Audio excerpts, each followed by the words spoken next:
Plaster of Paris అలంకరణ కోసం వాడే కలర్స్ తో తయారు చేసిన గణపతులను చెరువులో నిమజ్జనం చేయడం వల్ల జల కాలుష్యం జరుగుతుందని అఖిల భారత గణేష్ సేవాదళ అధ్యక్షుడు మొరంశెట్టి రాములు అన్నారు. గోమూత్రం, గోమయం, బంకమట్టితో తయారు చేసిన గణపతులను వాడాలని పిలుపునిచ్చారు. పర్యావరణ పరిరక్షణే ముఖ్య ఉద్దేశంగా గోమాత సేవాదళ ఆధ్వర్యంలో గోమయ వినాయకులు తయారు చేసి భక్తులకు ఉచితంగా అందించే కార్యక్రమం చేపట్టారు. పర్యావరణ పరిరక్షణలో భాగంగా నిమజ్జనం అనంతరం చెరువులలోని జలాలు కలుషితం కాకుండా సనాతన ధర్మం కాపాడడమే ధ్యేయంగా గడప గడపకు గోమాయ గణపతి అనే నినాదంతో ఎకో ఫ్రెండ్లీ విగ్రహాలు తయారు చేస్తున్నారు.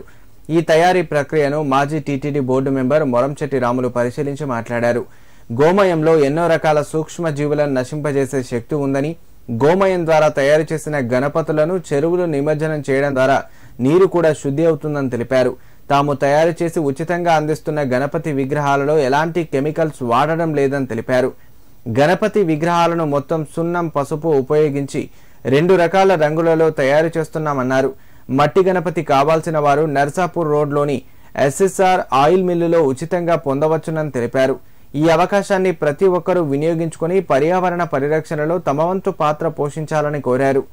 అలాగే మహిళలకు ఉపాధి కల్పించాలనే ఉద్దేశంతో గోమయంతో పలు దేవతా విగ్రహాలు, అగర్బత్తులు, ధూప్ స్టిక్స్ వంటివి తయారు చేస్తున్నామన్నారు. ఈ గోశాల నుంచి వచ్చే పేడనే ఆ మట్టి పేడ 2 కలిపి మేము 18 సంవత్సరాల నుంచి ఇది ఇస్తున్నాం.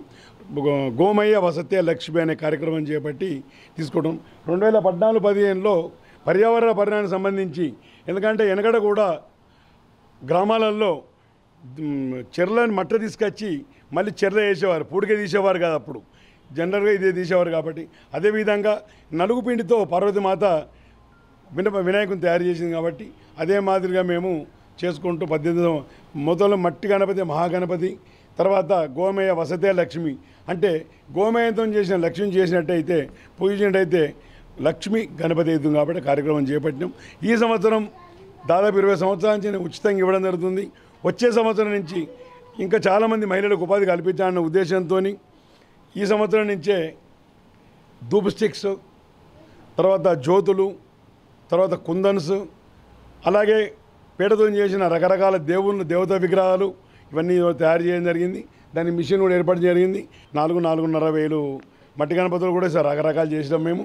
ఇవన్నీ కూడా తిరుపతి కూడా పంచడం జరిగింది. నిన్న గోలోక రథం ద్వారా పంచడం జరిగింది.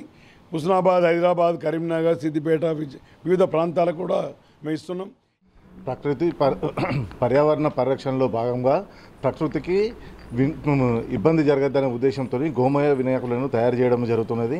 ఇది Shri Muramshetti Ramulanna ex TTD board member గారు మాకు రుద్ర సేవా సమితి వరకు ఉచితంగా ఇచ్చారు. మేము వారి తరఫున ఉచితంగా పంపిణీ చేయడం జరుగుతుంది. ఈ గోమయ వినాయకులను వాడడం వల్ల లక్ష్మీ నివాసం కూడా ఉంటుంది కనుక ఆవు పేడలో, అందుకొరకు ఈసారి గోమయ వినాయకులను తయారు చేయడం జరుగుతుంది. ప్రతి 20 సంవత్సరాల నుండి మన మురంశెట్టి రాములు గారు ఉచితంగా పంపిణీ చేస్తున్నారు. ఈసారి రుద్ర సేవ తరఫున ఉచితంగా పంపిణీ చేయడం జరుగుతుంది.